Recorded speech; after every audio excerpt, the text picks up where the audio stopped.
Assalamualaikum warahmatullahi wabarakatuh. Selamat pagi anak-anak.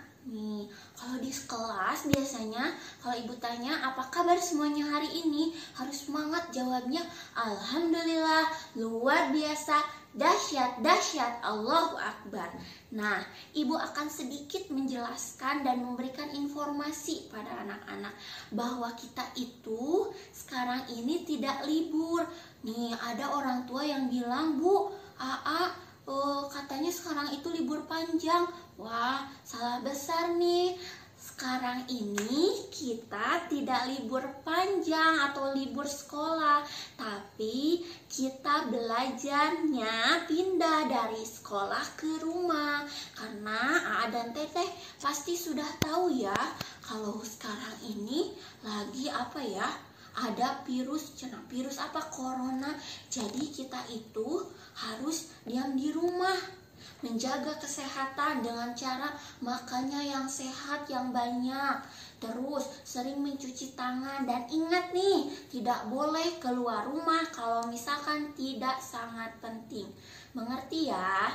Nah, hari ini anak-anak dan ibu akan belajar tentang kata sapaan.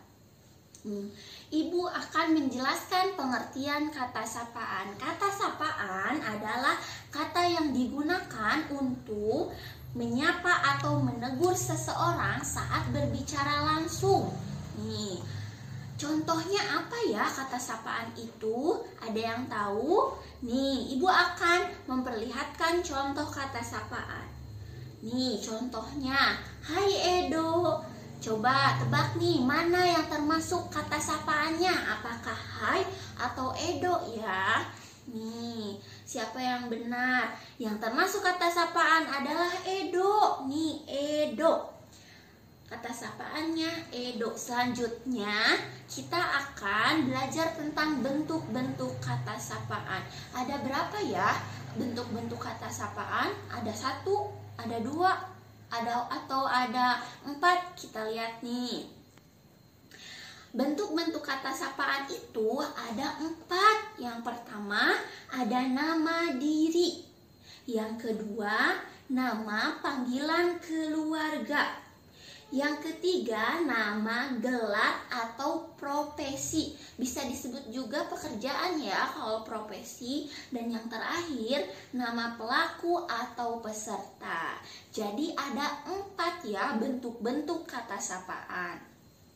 Selanjutnya ibu akan menjelaskan satu persatu contoh bentuk kata sapaan yang 4 tadi. Yang pertama ada nama diri. Nama diri itu bisa orang atau benda. Nih, kalau orang contohnya ada Dedi, Jonas, Komang, Fitri. Nah, kalau yang contohnya nama benda ada Kancil, Bangau, Rubah, Semut. Anak-anak pasti sudah tahu ini. Biasanya contoh nama benda digunakan pada fabel. Nah, kita kemarin sudah membaca fabel ya. Selanjutnya kata sapaan panggilan keluarga. Nih, panggilan keluarga contohnya ada bapak, ibu, kakak, adik, paman. Bisa disesuaikan dengan panggilan keluarga di rumah. Contoh, kalau A atau Teteh di rumahnya manggil Abi, berarti Abi saja, tidak usah bapak. Kalau misalkan anak-anak manggilnya Umi, berarti Umi ya, bukan ibu. Ini sudah paham ya. Selanjutnya ada bentuk kata sapaan nama gelar atau profesi. Profesi itu pekerjaan. Nih contohnya ibu sebutkan satu-satu ya. Yang pertama ada dokter, guru, profesor, lurah. Dan kalau yang ini ada nona dan tuan. Siapa yang tahu kalau nona itu apa ya? Nona itu bukan nama buah dari bahasa Sunda. Nona itu sebutan untuk perempuan yang sudah dewasa. Kalau tuan sebutan untuk laki-laki yang sudah dewasa. Paham ya? Selanjutnya kita akan belajar tentang kata sapaan nama pelaku atau peserta. Di sini contohnya ada 4. Ada penonton, peserta, hadirin, dan pendengar. Nih, coba ya, Ibu ulang lagi nih. Ada penonton, ada peserta, hadirin, dan pendengar. Sudah paham ya?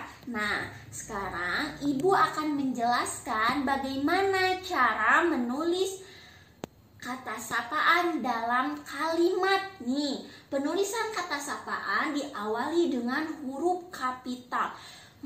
Kapital itu Ibu ingatkan lagi, kapital itu penulisan huruf abjad yang ditulisnya atau katanya diawali dengan huruf besar. Contoh yang pertama, contoh kalimat yang pertama. Berapa harganya paman? Ini termasuk kalimat pertanyaan. Nah, coba disimak. Di sini pada kalimat pertanyaan yang menjadi kata sapaannya adalah paman. Paman itu termasuk panggilan keluarga. Di sini huruf P-nya ditulis besar karena kata sapaan itu harus diawali dengan kapital. Yang kedua, selamat pagi Bapak. Di sini ada nama profesi atau pekerjaan Bapak. Biasanya Bapak guru ya. Kita sering menyapa Bapak guru saat pagi-pagi. Nih, B-nya harus besar. Yang ketiga ada, tolong ambilkan buku itu Ari. Ini termasuk kalimat apa coba? Ini apa? Tanda apa? Tanda seru, berarti kalimat perintah. Nih, yang menjadi kata sapaannya adalah Ari. Berarti nama Ari itu nama diri ya, yang orang. A-nya itu harus besar atau huruf kapital. Nah, yang terakhir, terima kasih suster. Ini suster, S-nya ditulis besar kapital karena suster itu termasuk kata sapaan ke dalam profesi atau pekerjaan. Alhamdulillah nih, telah selesai kita belajar tentang kata sapaan hari ini. Selanjutnya Ibu akan memberi tugas untuk Teteh dan AA di rumah. Tugasnya AA dan Teteh membuat kalimat dari kata sapaan. Membuat kalimat ya, kalimatnya harus agak panjang atau terdiri dari beberapa kata. Nih, kata sapaannya sudah Ibu tentukan. Ada koma, ayah, dokter, dan penonton. Ada 4 ya. Boleh membuat kalimatnya dikerjakan pada buku Ananda masing-masing. Setelah dikerjakan, boleh difoto terus dikirim ke wali kelas masing-masing. Alhamdulillah nih, hari ini kita telah beres belajar tentang kata sapaan. Wassalamualaikum warahmatullahi wabarakatuh.